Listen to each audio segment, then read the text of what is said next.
最開心就係同爺爺嫲嫲行山。爹哋就喺度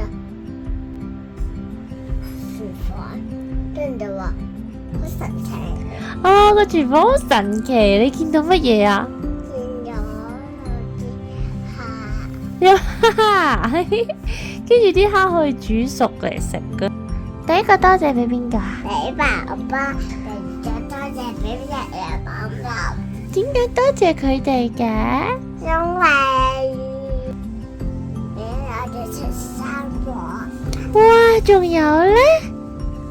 煮飯飯，仲煮午飯俾你食啊？仲有呢？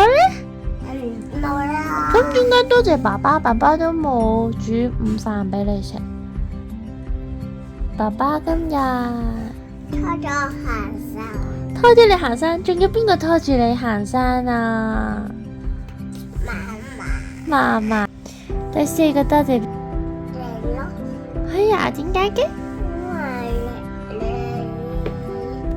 你借俾我咗行山杖，哦，我借個行山杖俾你，你記得？哎，多謝我好開心啊！